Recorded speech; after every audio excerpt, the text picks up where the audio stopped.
Assalamualaikum warahmatullahi wabarakatuh. Innal hamdalillah nahmaduhu wa nasta'inuhu wa nastaghfiruh wa na'udzu billahi min shururi anfusina wa sayyiati a'malina may yahdihillahu fala mudhillalah wa may yudhlil fala hadiyalah. Asyhadu an la ilaha illallah wahdahu la syarikalah wa asyhadu anna Muhammadan abduhu wa rasuluh. Allahumma salli wa sallim ala nabika Muhammadin wa ala alihi wa sahbihi ajma'in, amma ba'du.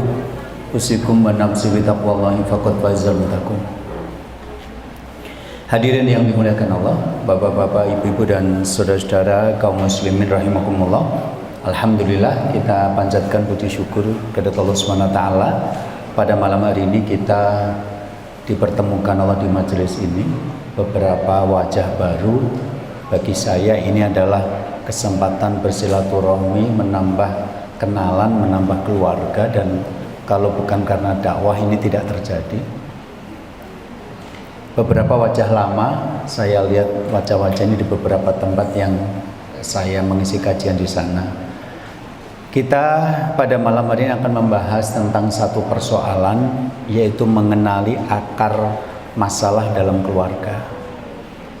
Ini saya munculkan materi ini karena tadi sudah disampaikan oleh pembawa acara bahwa saya salah satu aktivitasnya adalah konsultan keluarga, dan di masa pandemi ini saya tidak terlalu banyak acara keluar kota, tapi banyak orang keluar kota datang untuk berkonsultasi masalah keluarga.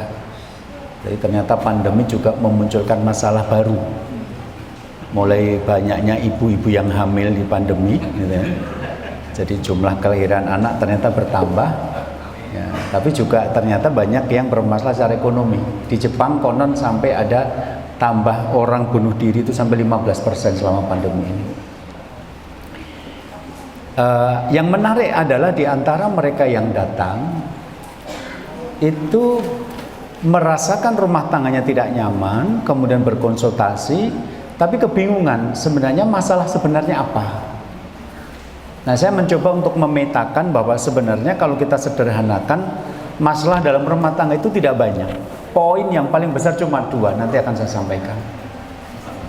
Ya.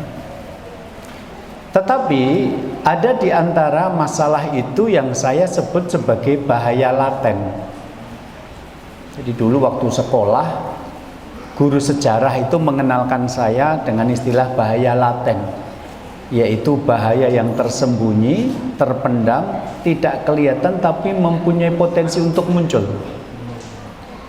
Jadi waktu itu guru sekolah menjelaskan tentang PKI, Partai Komunis Indonesia, kemudian mengatakan bahwa PKI itu secara hukum sudah dibubarkan oleh pemerintah, sudah tidak ada, bahkan para anggotanya sudah ditangkap dan dimasukkan penjara. Dan saya pernah masih ingat waktu itu SD diajak oleh salah satu nenek saya, jadi adiknya nenek saya, untuk menengok suaminya yang dipenjara karena kasus PKI di Ambarawa. Tetapi ini ideologi, suatu saat dia akan muncul. Karena itulah disebut sebagai bahaya laten. Nah, saya pernah mendengar istilah bahaya laten pertama kali pada waktu pelajaran sejarah. Saya buka-buka di kamus, ternyata laten artinya tersembunyi, terpendam, tidak kelihatan, tapi berpotensi untuk muncul.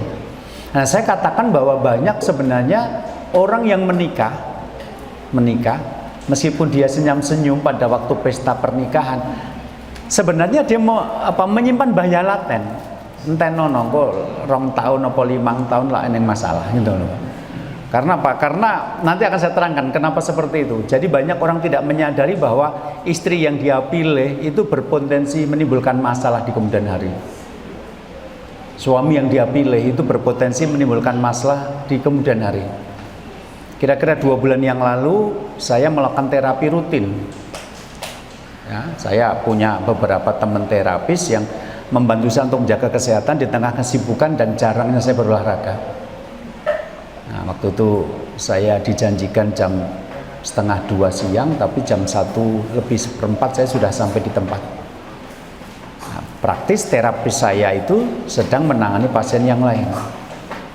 Saya tunggu sebentar, ternyata pasien ini keluar, kemudian ngomong sama saya, Pak, saya sudah selesai, silakan Bapak masuk. Sepintas saya lihat, ganteng, putih, masih muda, tapi kok jalannya geluyuran. Begitu saya masuk, saya nanya sama terapisnya, itu tadi sakit apa? Kok geluyuran? Stroke, Ustaz. Kayaknya masih muda ya? Ya masih lah, masih paling 37, 38 gitu. Kok masih muda stroke? Salah milih bojo. Lah kok bisa? Ya, jadi pas waktu dia menikah sampai kemarin itu ekonominya lancar, jadi nggak ada masalah. Nah setelah pandemi ini ternyata dia ya keluar dari perusahaan, kemudian mencoba untuk usaha bikin hik seperti ini, gitu loh. Jadi siang itu sudah sampai sore sudah usaha lah, pulang sore itu pengen istirahat sama istrinya, tetap suruh kerja karena uangnya nggak cukup.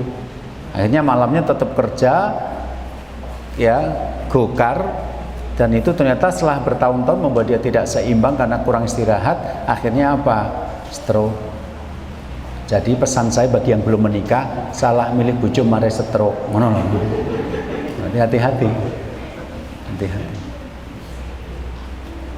Nah, saya akan membuat penjelasannya biar lebih mudah dengan menampilkan ayat tentang kisah Nabi Nuh dan Nabi Lut. Nanti juga tentang Nabi Muhammad. Kita akan mengambil ibrah dari perjalanan rumah tangga mereka. Kenapa saya mengambil ibrah dari keluarga dua nabi ini? Karena masalah pertama, akar pertama rumah tangga itu bermasalah adalah karena perbedaan visi. Jadi kalau sampai orang menikah itu visinya beda, hanya soal menunggu waktu. Karena lama-lama kita akan menua.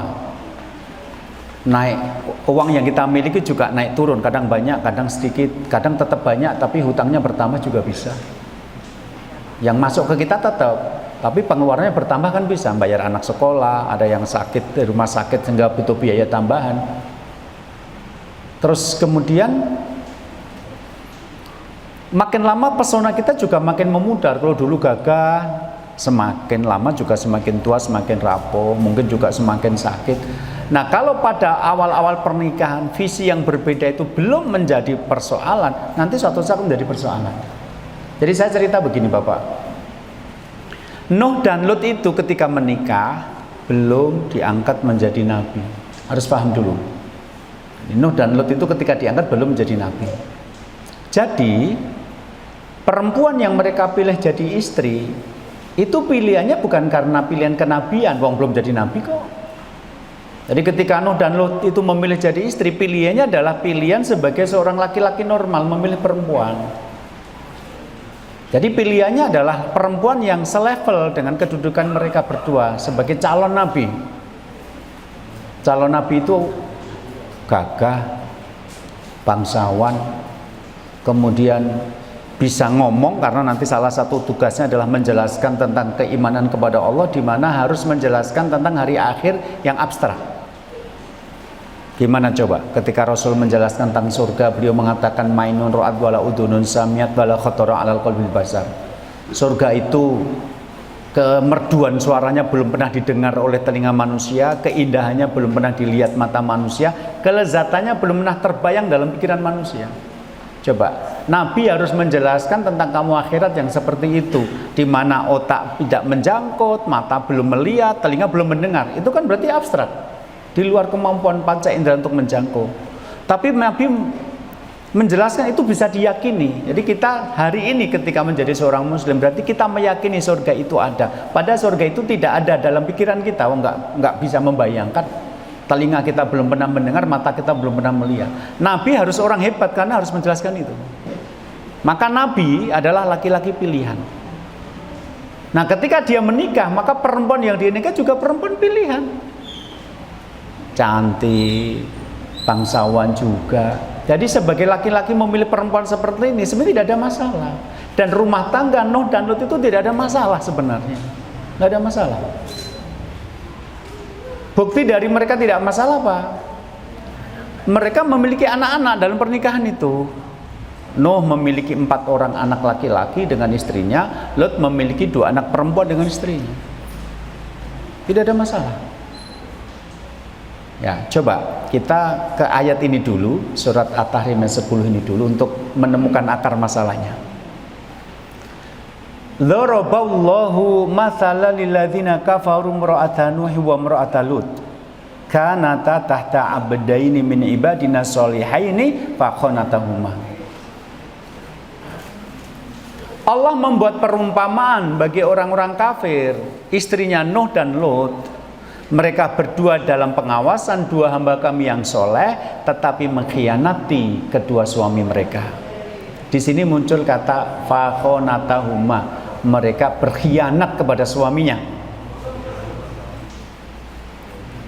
Sering kita tidak cek and recheck, jadi akhirnya menyebarkan kabar tentang makna fakhonatahuma dengan cara yang salah. Jadi kebanyakan orang memahami istrinya Nuh dan Lut itu perempuan jelek. Jadi kalau ada bapak-bapak pengajian ditanya, Pak, pengajian bareng sama ibu? Enggak, istri saya di rumah Ustaz. Kok di rumah nggak diajak pengajian? Kan temanya keluarga. Istri saya sukanya nonton drama Korea. Saya memang sedang diuji Allah dengan istri seperti Nabi Nuh diuji dengan istrinya. Jadi bayangannya gitu. Gitu loh. Pak, ke masjid besok pagi sholat subuh gitu ya Pak. Ke masjid sendiri sama anak. Sendiri loh anak masih tidur. Memang saya diuji Allah seperti Nuh diuji dengan anaknya gitu loh. Jadi rata-rata kita menceritakan Nuh, istri dan anaknya itu dengan kalimat negatif gitu loh Pak. Padahal setelah saya cek, bukan begitu ceritanya. Lah gimana ceritanya? Ini. Wa qala ad-Dhahhak an Ibni Abbas, ma baqat imra'atun nabiyyin qattu inna ma kanat khiyanatuhuma fid-din. Imam ad-Dhahhak meriwayatkan dari Ibnu Abbas mengatakan, ma baqat imra'atun nabiyyin qattu inna ma kanat khiyanatuhuma fid-din. Tidak ada satu istri Nabi pun yang cacat moral. Tidak ada satu istri Nabi pun yang cacat moral. Sesungguhnya pengkhianatan mereka adalah dalam masalah agama. Wa qala Ibnu Abbas fi hadil ayah fakhonatahuma. Ibnu Abbas menjelaskan firman Allah fakhonatahuma, kedua perempuan itu mengkhianati suami mereka dengan mengatakan mazanata, mereka tidak berzina. Jadi nggak ada ceritanya istrinya Nuh itu selingkuh, mabuk, judi, pesta-pesta sampai pagi. Nggak ada cerita itu. Tidak ada satu istri Nabi pun yang bagot, cacat moral. Lah terus gimana cerita sebenarnya? Innama khiyanatuhuma fid-din. Sesungguhnya pengkhianatan yang dilakukan oleh mereka berdua itu dalam urusan agama. Terus kemudian dijelaskan Pak di sini, wa qala al-Aufi an Ibni Abbas qala kanat khiyanatuhuma annahuma kanata ala auratihima fa kanat imra'atu Nuhin tutalli ala sirri Nuhin fa idza amana manun ahadun akhbaratil jababarata min qaumin Nuhin bihi. Jadi kesalahan atau pengkhianatan yang dilakukan oleh istrinya Nuh itu pengkhianatan agama. Itu kalau saya ringkas menjadi 4. 1, dia tidak mengimani suaminya. Jadi ketika suaminya mengaku menjadi nabi, dia tidak percaya, dia tidak beriman. Yang kedua, dia menganggap suaminya gila, annahu majnunun, ya. Dia mengatakan suaminya sudah gila karena mengaku sebagai nabi. Yang ketiga, tukhbiru sirra zaujiha, memberitahukan tentang rahasia ajaran suaminya, yaitu membangun ajaran beriman kepada Allah, termasuk membangun kapal di tengah musim kemarau yang panjang. Dan yang keempat adalah idza amana, jika ada seorang yang beriman kepada Nuh, dia memberitahukan kepada tokoh masyarakatnya siapa saja yang menjadi murid atau menjadi pengikutnya Nuh. Jadi 4 itu Pak. Dia tidak percaya suaminya nabi, jadi tidak beriman. Yang kedua, dia menganggap suaminya sudah gila karena mengaku sebagai nabi. Yang ketiga, dia memberitahukan ajaran-ajaran suaminya setelah menjadi nabi. Yang keempat, dia memberitahukan siapa saja pengikut suaminya. Jadi kalau dalam versi modern itu saya pembawa acara di salah satu stasiun televisi, kemudian saya mengundang istrinya Nuh itu ada di samping saya. Kemudian saya katakan, para pemirsa di rumah, hari ini kita kedatangan tamu narasumber yang akan menceritakan tentang fenomena kelompok pengajian yang meresahkan masyarakat. Jadi di masyarakat ada aliran baru yang aneh. Misalnya Ahmad Musodek, itu pengajian tapi isinya ngajari sholat dengan bahasa Indonesia. Allah Maha Besar, misalnya gitu loh. Aneh itu, Pak. Atau Lia Aminuddin, ya, yang mengajarkan pada murid pengajiannya bahwa dia adalah titisannya malaikat Jibril. Ini kan aneh, dan itu meresahkan. Jadi ini ada kelompok pengajian baru dipimpin oleh Nuh, dan itu meresahkan karena mengajak beriman kepada Allah, mengatakan sesembahan yang patung-patung itu sebagai satu kemusyrikan, dan itu membuat masyarakat menjadi risau. Nah, bersama saya sudah ada narasumber. Ibu bisa kenalkan diri, Bu. Ada hubungan apa dengan Pak Nuh? Lah saya istrinya kok. Terus gimana menurut Ibu? Lah saya aja nggak beriman kepada suami saya. Menurut saya suami saya tuh gila ngaku-ngaku jadi nabi. Mungkin karena pandemi COVID-19 atau tiba-tiba mimpi jadi nabi mungkin gitu ya. Terus ajarannya aneh kok. Mengatakan apa yang selama ini kita sembah itu sebagai penyembahan musyrik, mengajak beriman kepada Allah. Terus yang paling aneh lagi, masa kita disuruh bangun kapal di tengah musim kemarau panjang? Buat minum aja nggak ada kok, bang. Buat ngalirkan kapal tuh gimana? Coba apa nggak gila kayak gitu itu? Udah gitu ada pengikutnya lagi, disebutkan nama-nama pengikutnya.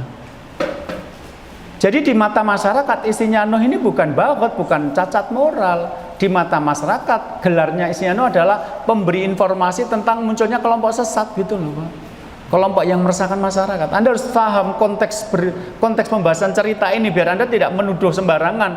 Kalau sampai istrinya Nuh itu maaf berselingkuh, berjudi, mabuk, berarti Nuh salah memilih dulu sebagai manusia laki-laki yang belum jadi nabi. Tapi kalau kesalahannya di sini karena tidak beriman, itu bukan kesalahan, itu karena Allah tidak memberi hidayah. Gitu loh. Sementara pada kisah Nabi Lot, wa amma khiyanatu imraati Lutin fakanat tadulu qaumaha ala diyafihi. Adapun pengkhianatan yang dilakukan istrinya Nuh, selain dia tidak beriman kepada suaminya menjadi nabi, dia memberitahukan tamunya Lut. Jadi waktu itu ya, setelah saya membaca sejarah, ternyata Lut ini keponakannya Ibrahim. Jadi bapaknya Lut itu ternyata kakaknya Ibrahim. Dan dulu Nabi Ibrahim kedatangan tamu malaikat yang toto jalmo, yang menampilkan dalam bentuk manusia, dan setelah itu bertamu ke tempatnya Lut. Nah, pada saat dia bertamu ke tempatnya Lut itu, istri ini Lut terpesona dengan pemandangan ini, laki-laki tampan seperti ini, sampai dia mengatakan, inna fi baiti Lutin rijalan ma ra'aitu mithla wujuhim qattu. Sungguh di rumahnya Lut itu ada tamu laki-laki yang aku belum pernah melihat wajah mereka sebelumnya. Ganteng, ning rung tau ngerti koyong ini. Saya kalau sudah cerita kayak gitu tuh saya ingat tadi dikatakan kalau saya nyantrinya di Bangil. Waktu itu tahun ajaran baru ganti ustadz. Ada seorang ustadz yang begitu masuk saya terpesona. Saya laki-laki tapi saya terpesona. Weh, ganteng. Ning aku rung tau nyawa ganteng koyong ini. Ganteng tapi aneh. Saya belum pernah lihat wajah seperti itu. Akhirnya beliau memperkenalkan diri, namanya Ustadz Faiz. Beliau adalah khotot, tukang menulis Arab indah. Khot itu tulisan Arab indah. Yang macam-macam. Di situ saya baru tahu gitu loh. Ada Khufi, ada Nasri, ada macam-macam. Dan beliau juara dunia. Ya, tingkat dunia itu nomor 2. Jadi juara 2 tingkat dunia untuk menulis Arab. Bayangkan waktu itu saya sebulan dikirimi bapak saya 75.000. Beliau kalau nulis Arab di tempat pengimaman masjid atau di kubah masjid itu standarnya sudah 2-3 juta. Waktu itu saya dikirimi itu cuma 75.000 sebulan untuk bayar SPP sama hidup sebulan di pondok. Itu beliau bayarnya udah 2-3 juta. Akhirnya beliau mengenalkan diri, tapi sayangnya sampai sekarang saya tetap jelek tulisan saya, Pak. Kalau saya nulis saya pakai komputer aja, karena yang nulis ini komputer mesti bagus. Jadi saya nulis mesti jelek. Padahal guru saya nggak main-main loh, juara dunia, tingkat dunia itu juara 2 padahal. Nah akhirnya beliau ngaku, ternyata beliau itu mix, jadi darah campuran. Bapak dan ibunya, yang satu Arab, yang satu Cina. Anda bisa bayangkan Arab dan Cina bersatu. Sekarang kalau pendukung Arab seolah-olah anti Cina, kalau pendukung Cina seolah-olah anti Arab gitu loh. Nah, sekarang istilahnya kadrun, kadal gurun atau bucin, budaknya Cina. Terserah Anda milih yang mana gitu ya. Anda bisa bayangkan Arab dan Cina bersatu dan dia mendapatkan sisi-sisi terbaiknya. Jadi matanya jelok, hidungnya mancung, mirip orang tuanya yang Arab, tapi kulitnya bening kayak orang Cina. Sayang saya nggak bisa gambar dan waktu saya nggak punya foto. Jadi kalau ibu-ibu penasaran, lihat sendiri, silahkan datang ke Bangil, cari Ustadz Faiz, karena beliau sudah meninggal dunia. Jadi saya ketika menceritakan tentang bagaimana istrinya Lot itu melongo, lah kok bagus-bagus tenan tamune bojoku, sampai dia mengatakan ini, inna fi baiti lutin rijalan maro'aitu mitla wujuhim khattu. Di rumah saya, rumahnya Lot, itu ada tamu laki-laki yang wajahnya ganteng-ganteng dan saya belum pernah lihat wajah seperti itu sebelumnya. Dan ini menjadi kabar gembira. Kenapa? Karena orang LGBT, laki-laki suka laki-laki di dunia itu kan pertama kali muncul pada zamannya Lot. Jadi ceritanya karena harus menyajikan makanan untuk tamu, maka garamnya kurang.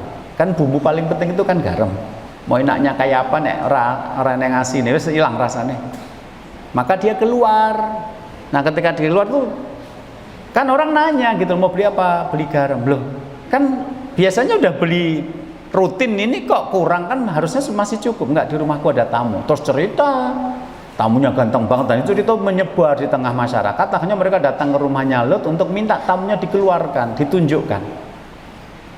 Karena laki-laki suka laki-laki itu ya senangnya lihat laki-laki ganteng kan gitu. Dan ini bukan cuma ganteng, ganteng banget gitu loh. Jadi di mata masyarakat, istrinya Lot ini tidak cacat moral, tidak berselingkuh, tidak judi, tidak minuman keras, tapi apa? Pembela hak asasi manusia. Mbok yo ben Thomas, Mas wong lanang seneng wong sing penting lak dudu anake dhewe Thomas gitu loh. Kan ada yang seperti itu sekarang di tengah masyarakat kita. Jadi yang menjadikan Nuh dan Lot bersama istri mereka akhirnya mengalami rumah tangga yang kacau itu karena Pak istrinya tidak beriman kepada suaminya. Itu akar persoalan. Sebelum suaminya menjadi nabi nggak ada masalah sampai punya anak kok. Karena sebelum menjadi nabi, visi mereka tentu saja visi duniawi, menikah untuk visi duniawi. Nek visi duniawi mesti yang dirembukan di omah HP apa ora, tase ganti anyar apa ora, klambine kapan tuku anyar, nek minggu arep piknik nyang ngendi, kulineran nyang ngendi, engko bengi turu bareng. Yang dibahas kan itu saja dan itu sudah selesai. Tapi ketika sudah beriman kepada Allah, bahas yuk mlebu swarga bareng, yuk aja nindakake ngamal-ngamal sing elek soare malah mlebu neraka. Dan itu kan tidak dikenal sebelumnya. Sebelum jadi nabi kan tidak ada pembahasan beriman kepada Allah, takut kepada api neraka, menjalankan perintah Allah, meninggalkan larangan Allah. Kan tidak.